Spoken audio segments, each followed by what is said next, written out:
And I want to introduce our distinguished speaker for tonight's event, Thera Webb. Thera serves as the Women at MIT Project Archivist at the Massachusetts Institute of Technology, where she plays a pivotal role in preserving and promoting the stories of women within the MIT community.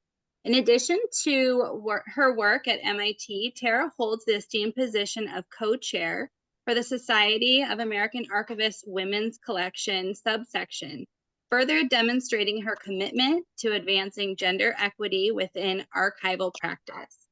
Thera's extensive experience in archives spans various institutions, including Harvard Law School, Harvard College Observatory's plate stacks, Mount Auburn Cemetery, and the MIT program in art, culture, and technology.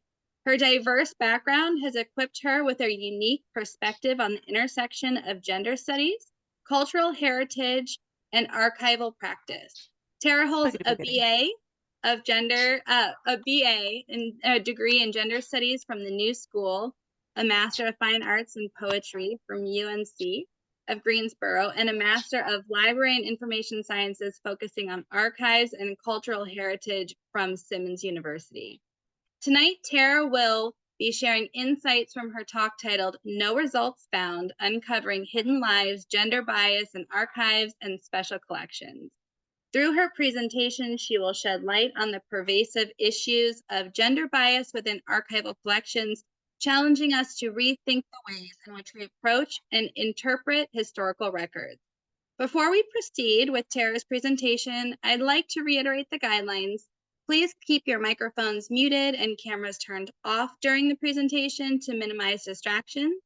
We encourage you to use the chat feature for any questions or comments you may have, which we will address during the Q&A session following Thera's talk. Let's ensure a smooth virtual experience for everyone. And without further ado, let's extend a warm virtual welcome to the esteemed Thera Webb.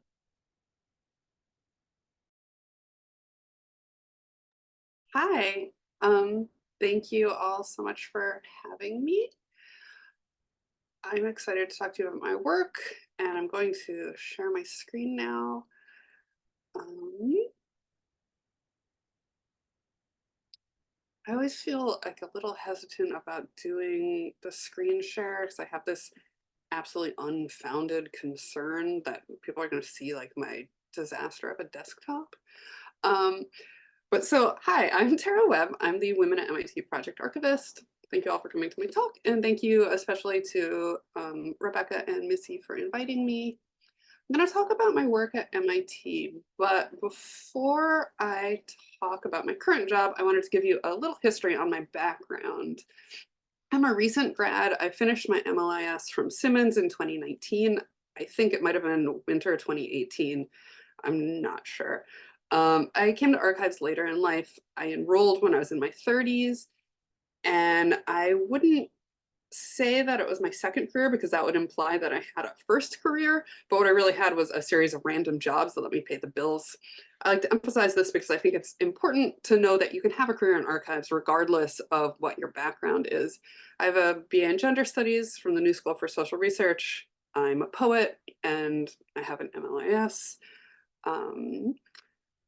And before I got interested in working in libraries, I worked at coffee shops. I was a preschool teacher. I ran a radical lending library. I was an office administrator, and I worked at a used clothing store. So I did like a bunch of just kind of random things to pay the bills. I was pretty much all over the place in terms of jobs. And I actually started library school because my friend who was in library school got me a part-time job at the Boston Public Library, working on an item level inventory of visual materials in the print department. While I was in school, I worked that job and also a part-time job at the Harvard Law Library. And when I finished my degree, I was like, oh my God, how am I ever going to get a job? But I was fine in the short term with juggling multiple part-time jobs in order to beef up my resume. So I worked part-time at the Harvard College Observatory plate stacks, which is an astronomical photo library, and part-time at Mount Auburn Cemetery in their archives, as well as part-time at MIT. I worked different combinations of these three jobs for 3 years before getting a full-time position. And the position I'm in now is a term position, which pretty much any project archivist position will be. What that means is that the repository has funding for a project and a set amount of years they can provide that funding for. So every couple of years, my job is going to be up for review, and then I have to hope that MIT will fund it again. That is next year for me. So I'm hoping that they will continue to pay for it because this is important work that's really valuable. My current position, I'm the Women at MIT Project Archivist. The Women at MIT initiative is a project that started because the Department of Distinctive Collections, which is what we call our special collections, wanted more of a focus on their collections buying about people who identify as women. It was also a way to do some targeted addressing of our repository's processing backlog. As a quick biohist note, MIT began holding classes in 1865, and the first woman student enrolled in 1871, graduating in 1873. From then on, there were at least a handful of women students enrolled at MIT every year. So we have plenty of history to go through. So my work is a lot of processing and reprocessing and augmenting descriptions in already processed collections, as well as identifying collections that might have women's material in them and creating libguides about these collections. It's both a way to focus on uncovering the history of women in science and a convenient way to split up our processing backlog so more work gets done. If you're interested in working in archives, you will definitely be dealing with processing backlogs, which are just like unprocessed or underprocessed collections that need intellectual arrangement or description. A lot of my work involves thinking about who's left out of archives. People are left out of archives for many reasons, all of which pretty much boil down to structural erasure, whether that's based on gender or ethnicity or social class or some combination of all of the above. We know that archives have historically been created by institutions with the power and money to manage them, so universities and governments. And in America, at least, we know that these were overwhelmingly run by men in the beginning. While you may think of librarians and archivists as mostly women now, that really wasn't the case for a long time. So we had these mostly white, mostly male archivists and heads of institutions deciding what was worth keeping and what wasn't, based on what was valued at the time of collecting. And as we know, these values change over time, and things that weren't considered important at one time are frequently considered important later on as our understandings of the world broaden. That has led to a lot of issues for researchers who may have trouble locating records about people who didn't fit the ideas of who was worth including at the time that they were alive. I'm thinking here especially of Ellen Swallow Richards, who was the first woman to enroll at MIT. She was a chemist and an expert in mining and geology, but is almost exclusively known in terms of her work in home economics, which was a term that she coined, and sanitation, and for running the Women's Laboratory, which was a lab at MIT that she founded in 1876 because MIT didn't have co-ed laboratories at the time. It was something about like changing rooms and wearing your special lab clothes, so women weren't allowed access to the same labs. So she set up a whole lab system for women to get hands-on scientific experience. And this was a time when science education was super new and hands-on lab work was known as the Russian method and was like a new pedagogical idea in America. This is clearly important work, but it's not all that she achieved. And it's really telling to look at some of the things we still talk about with her, because somebody at some point decided that it was more worthwhile to keep her materials related to home economics and less important to keep her materials related to mining. We also have some files on the Women's Lab, honestly, not as much as I had expected to find. Based on the women who ran the lab, I can't imagine that this was due to lax record keeping, so it must have just not been deemed worth keeping at the time. As we know, archives reflect the mindset of the time, so again, not that much of a surprise. This isn't to say that we don't have any information about the women at the Institute, though. And there's been a push more recently in the past 10 years or so to do gap analyses and identify elements of archival collections that are missing. But again, even with people that we do know a little bit about, we don't know that much. And when we do know a lot, we generally only know like the firsts and the onlys. For instance, we know Chilean student Sofia Gregoria Hayden Bennett was most likely the first Latin American woman to graduate from MIT in 1890 with an architecture degree. And we know Li Fu Li, who was the first Chinese woman to enroll at MIT. She graduated in 1926. We know about Jennifer Rudd and Shirley Jackson, who were the first known Black women to graduate from MIT with bachelor's degrees in 1968, which is not that long ago. Jackson was also the first Black woman to receive a PhD at MIT. Although notably, the first Black woman to attend MIT was Marie Celeste Turner, who went to MIT from 1905 to 1907, but did not complete her studies. I'm still trying to find out more about her and what she went on to do. I know she was a teacher and also an artist who specialized in like a very specific kind of British folk doll called the Peddler doll. And that's her in the upper right hand. Two other women that we have some information about are Dixie Lee Bryant, who was the first person at MIT to graduate with a geology degree in 1891. We have basically no information about her. Her thesis wasn't saved. There's no copy we can find in any archive. We know she went to graduate school in Germany and later led the science department at the North Carolina State Normal and Industrial School, which later became UNC Greensboro, which coincidentally is where I got my MFA, so I enjoy that.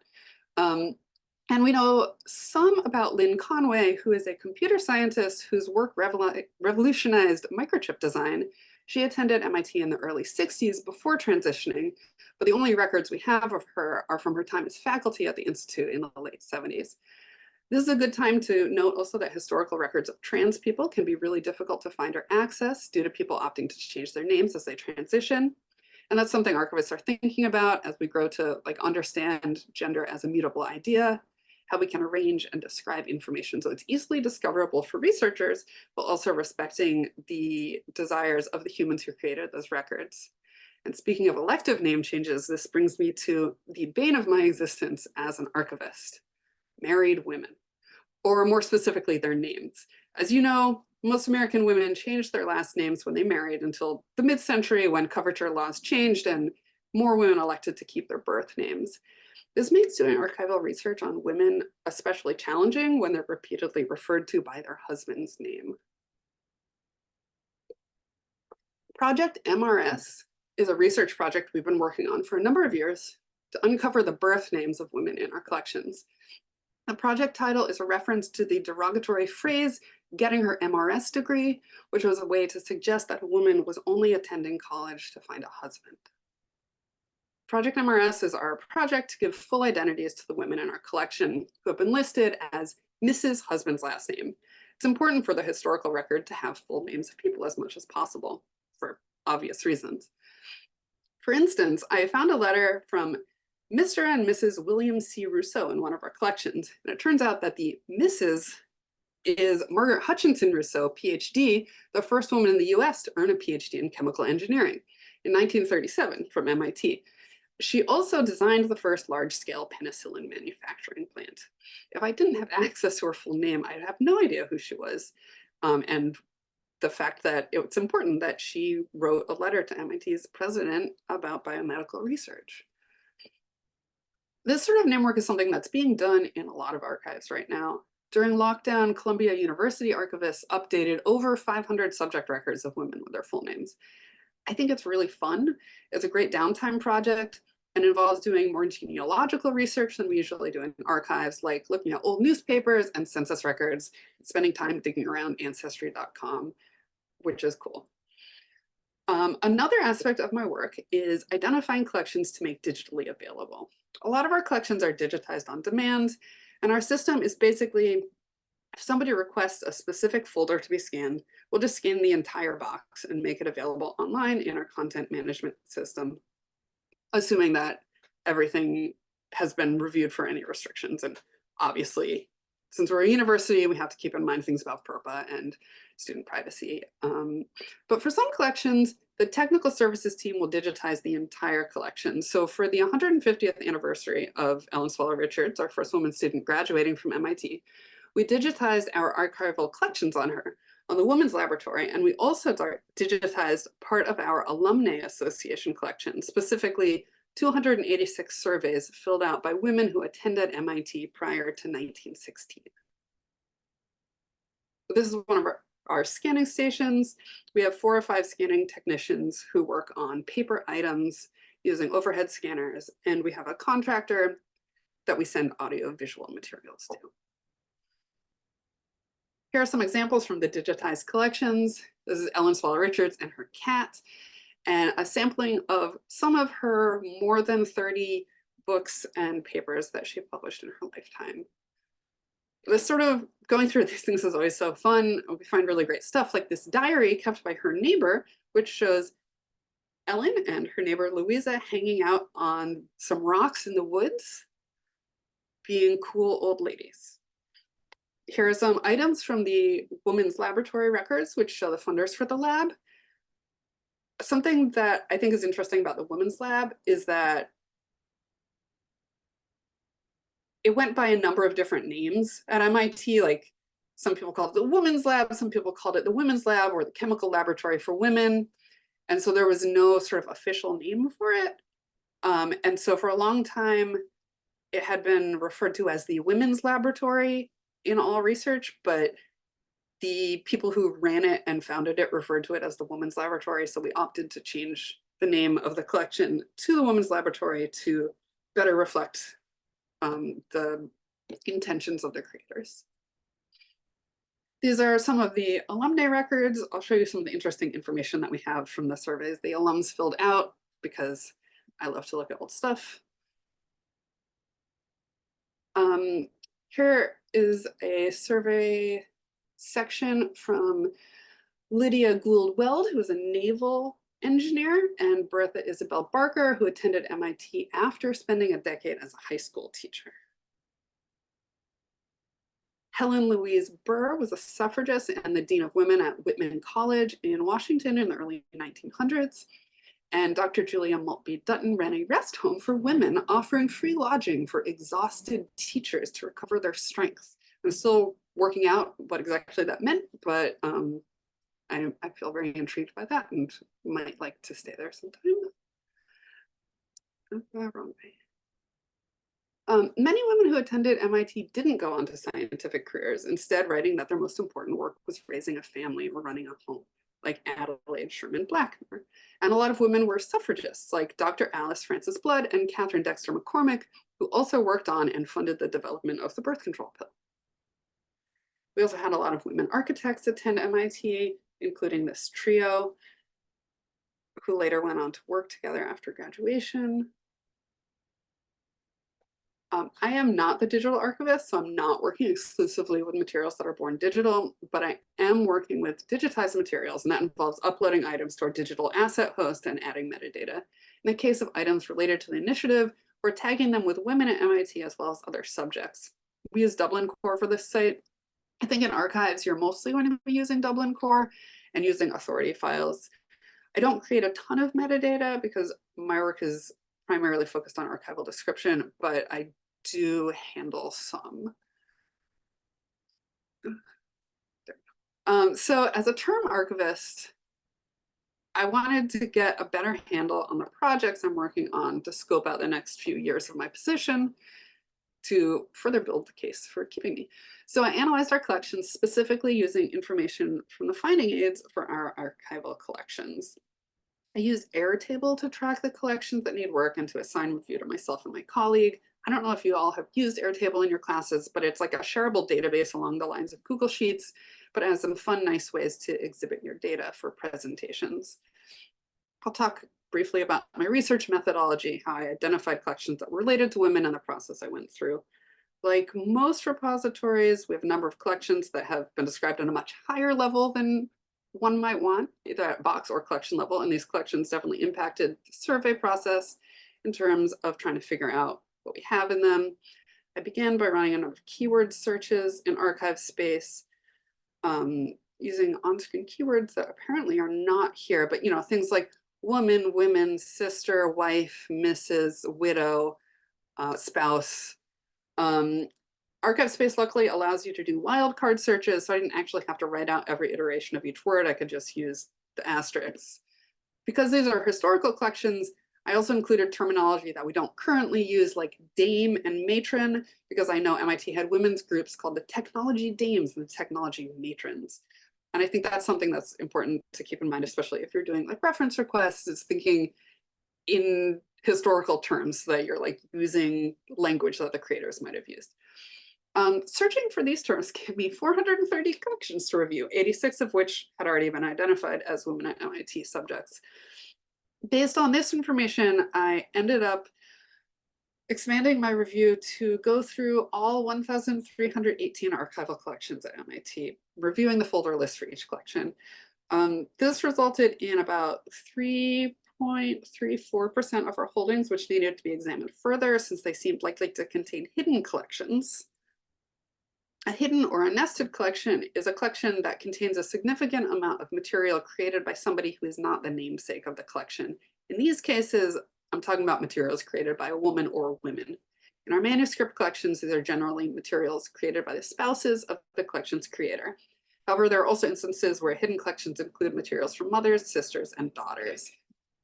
I also identified academic records collections to be added to the Women at MIT LibGuide as collections with at least 4 folders of materials related to a specific subject related to women students or scientists, such as coeducation, women's housing, and records created by women staff members.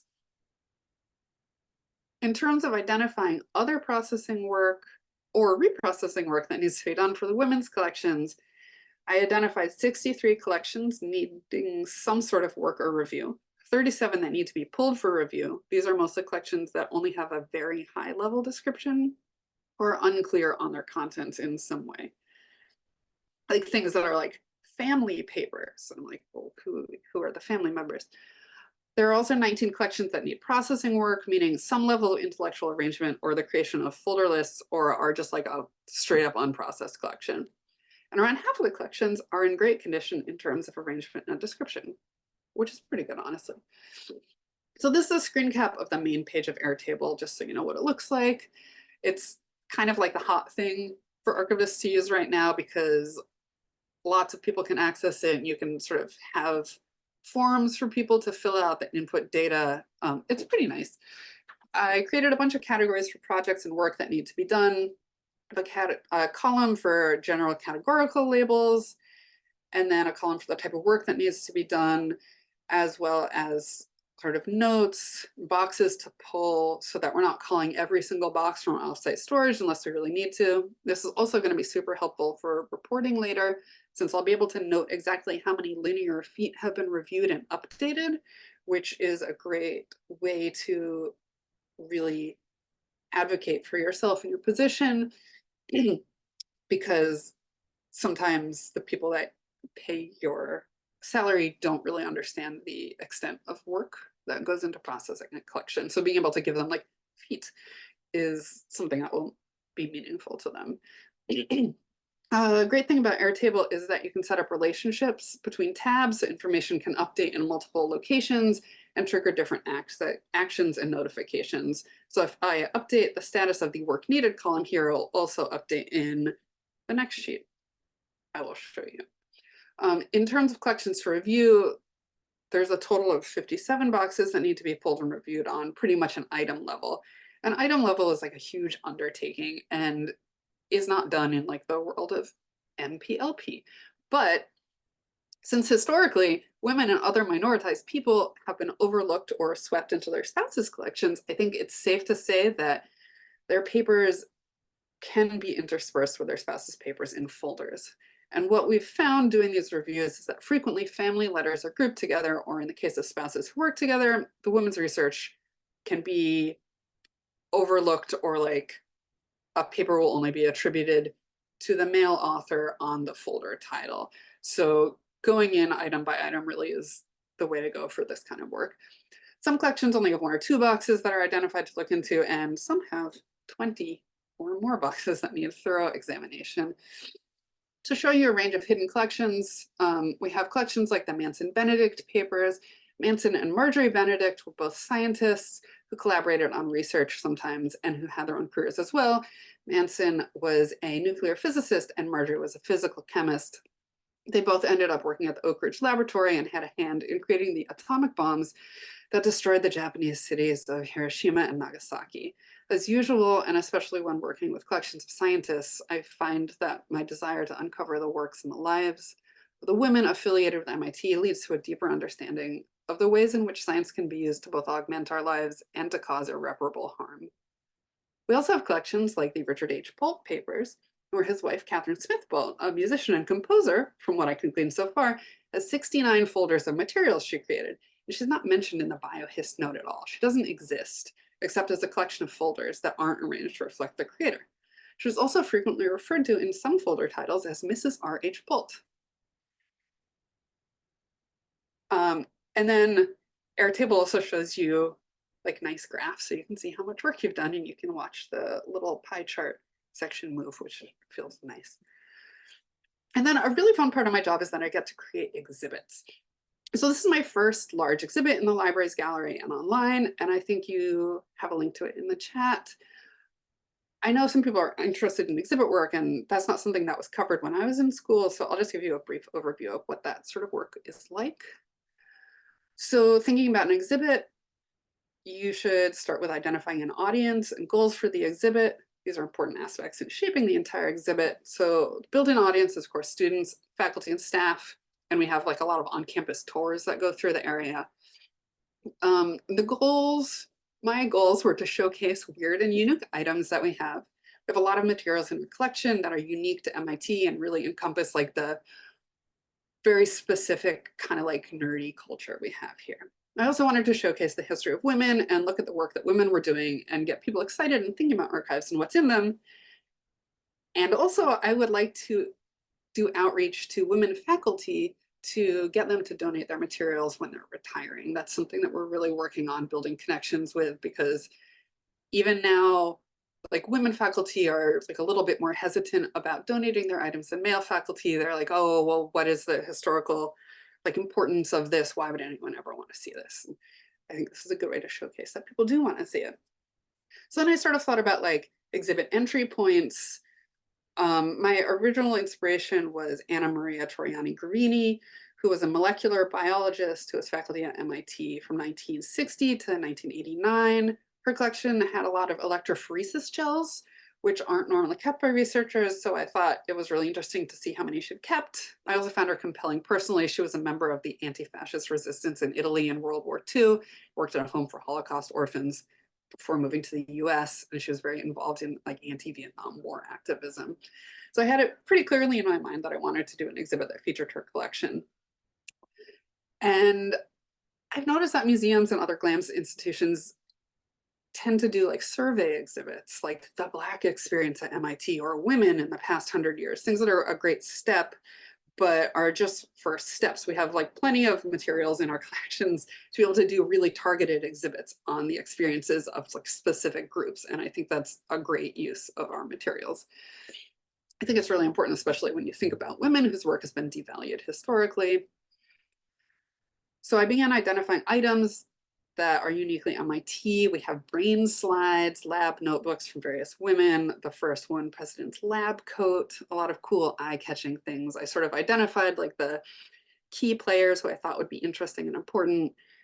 And then I thought about the plot of the exhibit, and the plot was going to start with Ellen Swallow Richards and then move to the Women's Laboratory, and then to what happened to women students once they were able to take non-gender segregated lab classes.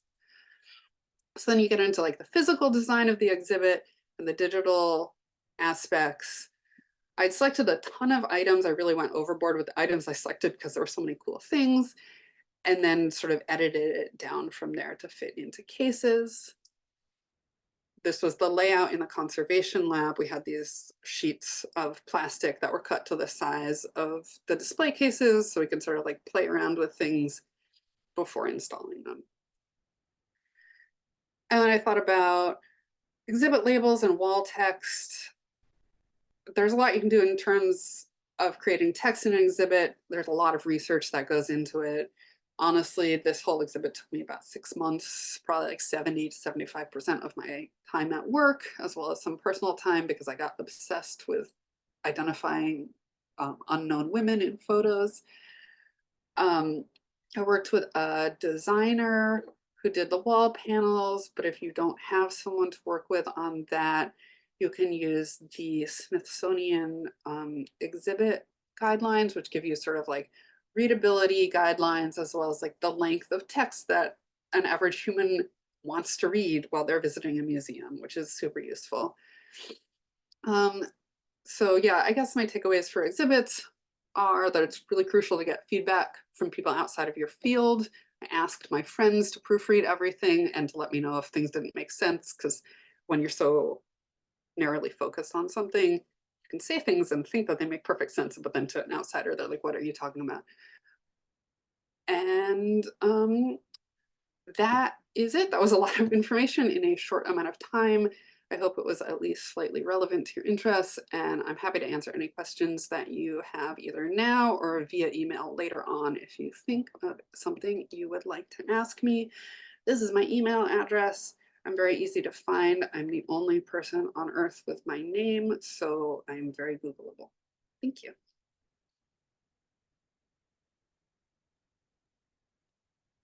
Thank you so much. That was amazing. And we will move into the Q&A section. If anyone has any questions, feel free to put it in the chat. That was, I think my favorite part. I love that you said the thing about like looking up in the genealogy. I love that idea of like doing that in the downtime. It sounds like something that would be like I would love to do, because I'm always looking for something to do, and that's totally something I would love to do. But yeah, if anyone has any questions, please feel free to put them in the chat. Thank you for your work, by the way. It's really inspiring. Yeah, yeah, I have, so for my work, it's hybrid, and I'm on site 3 days a week where I do physical processing, and then I'm remote 2 days a week. And so I have to come up with things that I can do from home. And so doing this sort of like research on women's names is something that I can do from home. And then I can really focus when I'm in the office on like actual physical materials. So I just have a question. So it relates to what you're just talking about. So you said the first Black woman to graduate or from 1905 to 1907. How did you find her? Were that the same tools you used, or how did you discover her? Luckily, she was, we had a history class that did an exhibit or like a website called like Black History at MIT, and they did a lot of research on like the earliest Black students. And so we got information about her from them. And that's something that's cool. We also have like a class that's doing research on like Indigenous people and their relationship to MIT, because MIT is a land grant college. And so a lot of MIT's funding comes from land that was stolen from people in the United States. And there's a lot of groups that are like interested in sort of coming to terms with that and also documenting like our first Indigenous American students. Thanks. Sort of related to that, you mentioned that you're not doing a ton with metadata, but have you had to do any sort of like reparative metadata work, for some of the outdated or just, disrespectful terms that may have been in your collection? Yeah, that's something we're actually starting to work on now. We don't have like a ton of materials related to like enslaved people. But we do have a ton of anthropologists in our collections, and anthropology terminology has changed a lot. So I'm thinking particularly of Kenneth Hale's collection. He worked with a lot of Aboriginal tribes. And so we're still sort of working through our process on that. I actually attended a talk earlier today from Yale. Was it from Yale, or maybe it was from the SAA and hosted by Yale, for the like reparative descriptions working group. And that was really helpful for the work that we're trying to do.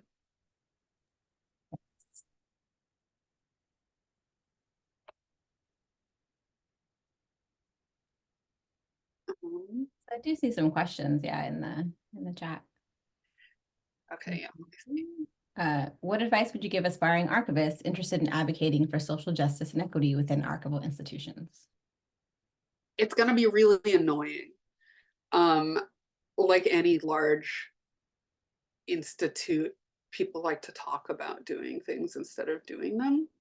And so you just have to be willing to annoy people to get your goals met.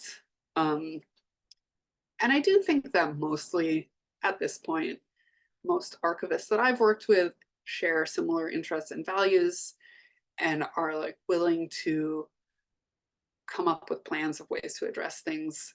I was looking through like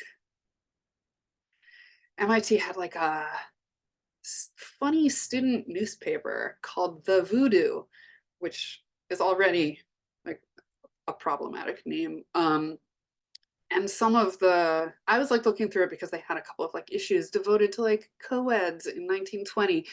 And there were some like outrageously racist caricatures and like comics in there. And so even though those are technically publications and they're run by the librarians and not by the archives, I was able to work with the librarians to add a content warning to the listings for those publications so that people who came across them in the future would know that they would encounter some outdated and racist imagery.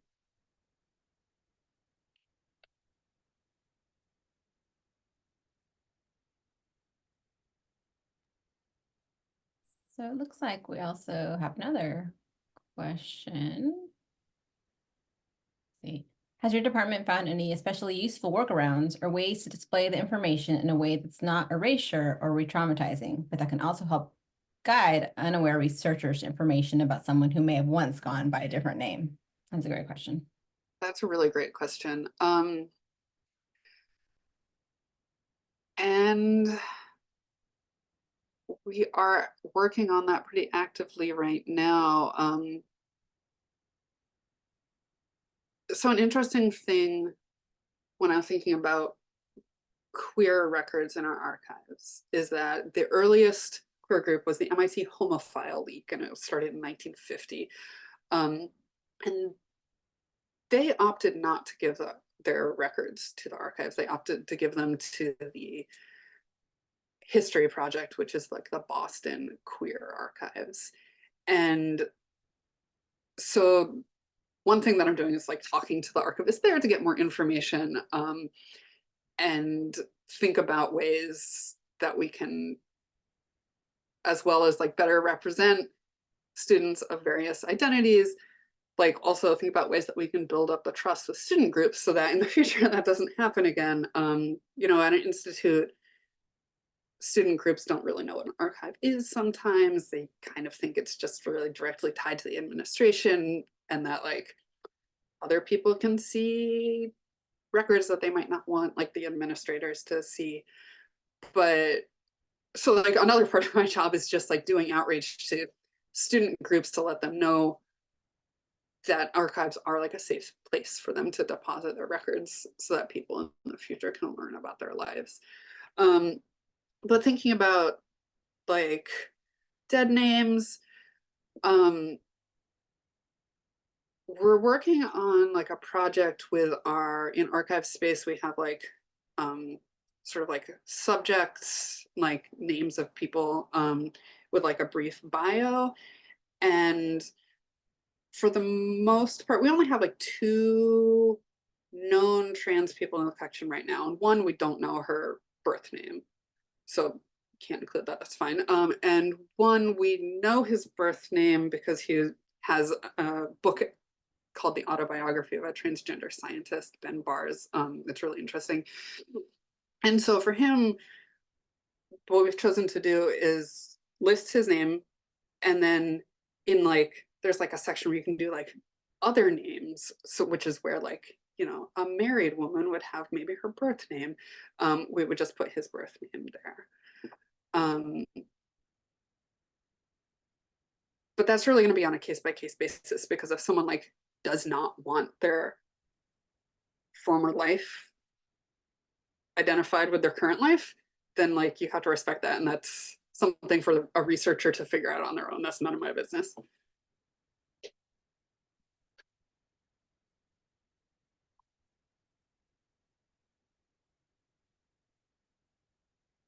Actually, I do have one other thought about that, which is when I was working on my exhibit, I was looking up information on like the first Indigenous American woman to attend MIT.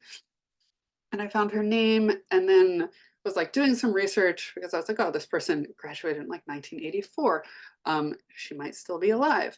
And so I did more research and ended up getting in touch with someone who I thought might be the person.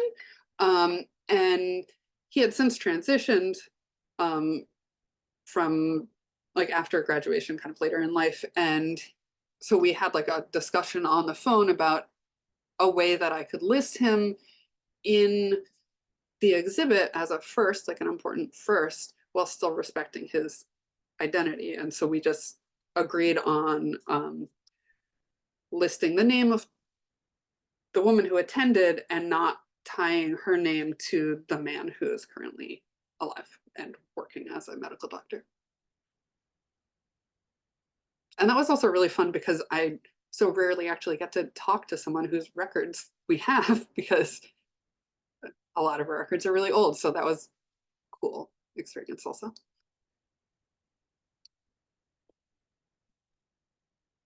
I had a question about, you had mentioned that doing, I think of the project Mrs. And you had discovered, I think I wrote it Mrs. William Rousseau and found her real name.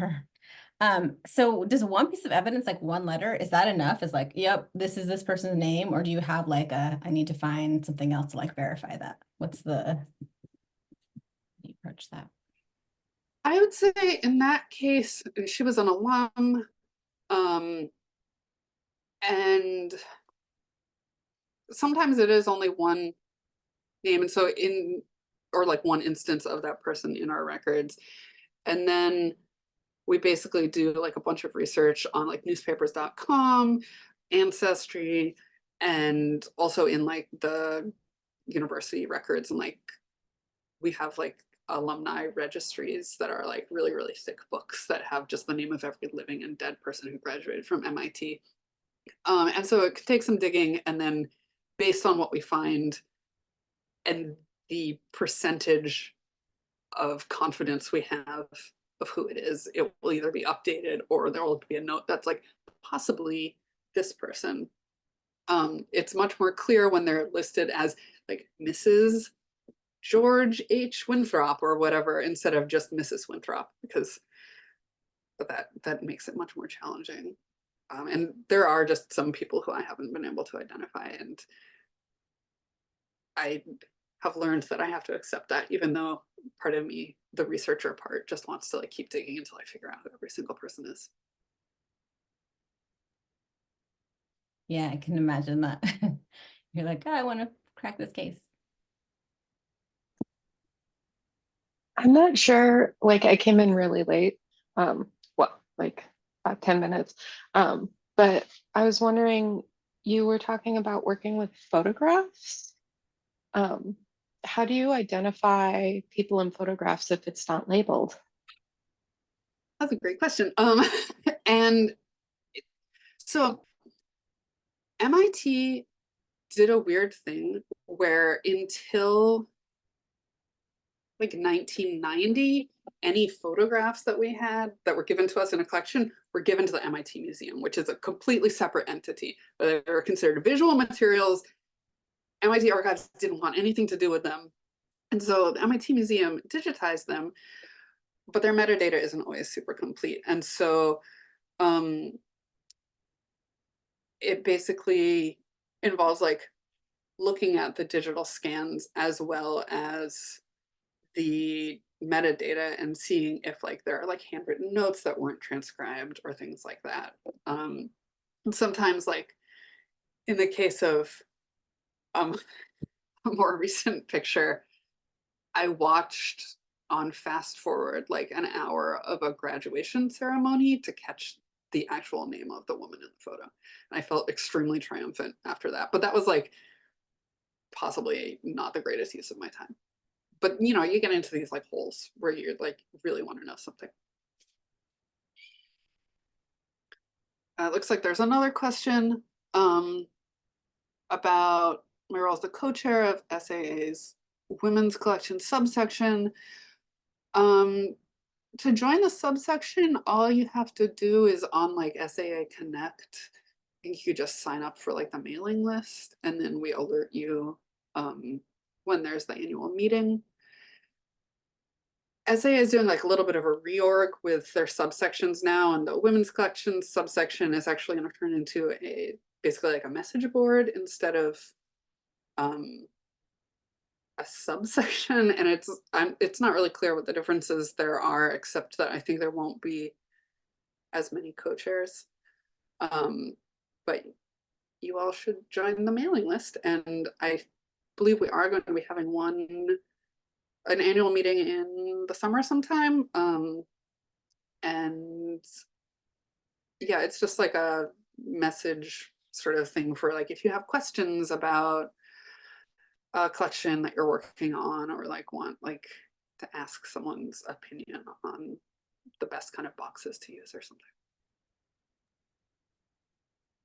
Have you had any interest from other like programs around the country, like or school? I'm thinking about I went to Indiana University, and like we have the Kinsey Institute. Oh, I'm yeah. just wondering about like I just think this is like fascinating, and I'm thinking about all the other archives and things that other programs, I'm a gender bias and things like that, that has anybody like looked at your program, like what you've done, and been interested in implementing it within their own or anything like that?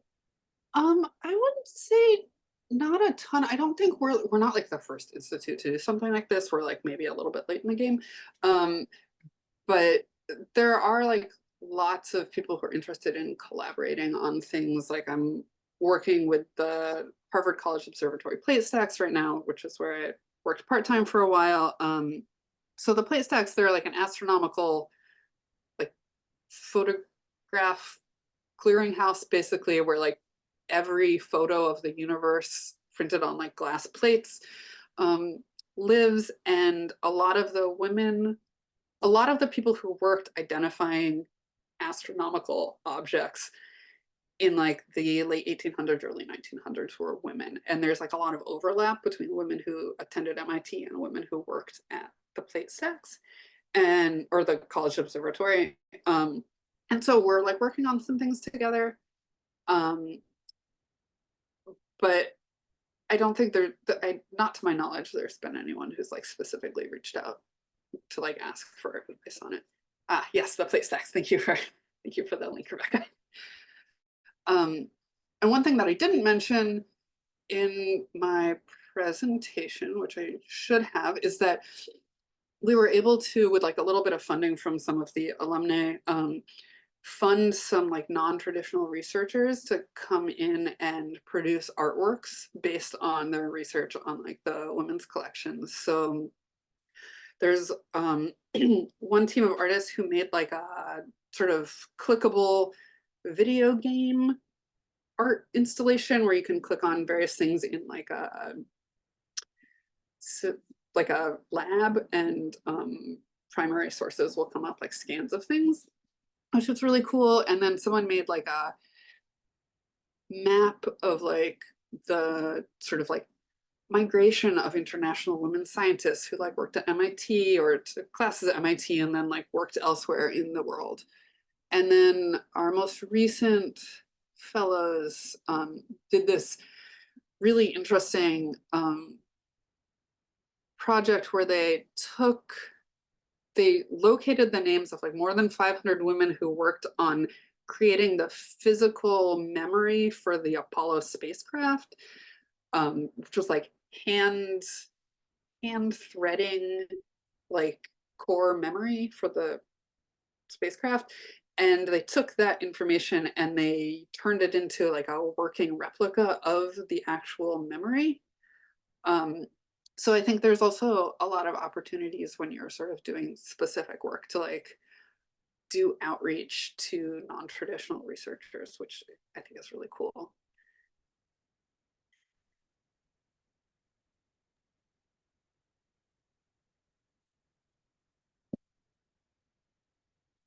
There are some really good podcasts. I'm not like a huge podcast person, but there's a podcast put out by University of Georgia called Lost in the Stacks. And I know about that one because I was on it recently, but it's like every other week, I think they have someone in the information science profession talking about their work and also like picking out music to listen to. And so I do like that one because it's not just people talking, there's also music.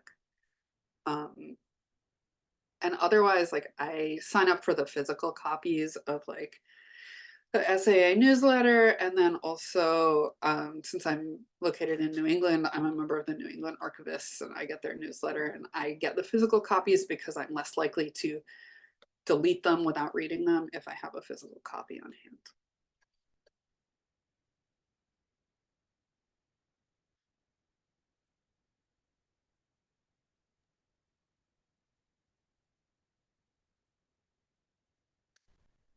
I think that's, unless we have any more questions, I think that's about it. Did we have any announcements, Carolyn, that we wanted to say before we say goodbye tonight, or before we, I want to thank our wonderful, amazing presenter, Thera. This was awesome. We learned so much. This was great. Thank you for your time and everything that you have shared with us tonight. This was exceptional.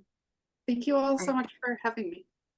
And yeah, I mean, if people have questions, either specifically about women's collections or just like being a new archivist, I'm totally happy to chat. I think that exchanging information is important and I enjoy it. So. Absolutely. Thank you so much. Thank you. Yeah. Rebecca. We just, yeah, sorry. We just wanted to say, well, of course, again, echoing Missy, thank you so much to Thera for taking this time to talk with us. And we just wanted to highlight upcoming at the end of April, SAASC is going to be collaborating with ASIST to put on a transcribe-a-thon using Smithsonian collections. We're going to be having a Zoom on April 29th, and then again a week later in May. And I'm going to drop a link to our promotional material for that, one of many, in the chat. So definitely take a look. Those meetings are going to be at 5 p.m. each day. I think it's April 29th and May 5th, if that sounds right. I can also join us for those. Thera, you can join us for those too if you want. Well, I just wanted to say that I also have done a bunch of the Smithsonian transcription stuff, first as like a resume booster, but it's so fun. It's great. There's like so many different projects. I really recommend it. It's very enjoyable. Okay, you heard it here first, folks. I love it. Then the only other thing is we're working on a tour of the SJSU Special Collections and Archives. More info to come. We thought we had it nailed down, but we might need to revisit. So hopefully, you know, if anyone's near San Jose State, can come in person. And then if not, we'll do sort of, it'll be hybrid, but it won't be recorded. So, you know, it's one day only. But yeah, we'll keep your eyes out for that. Yeah, no recording. So for us folks who aren't in San Jose, keep an eye out.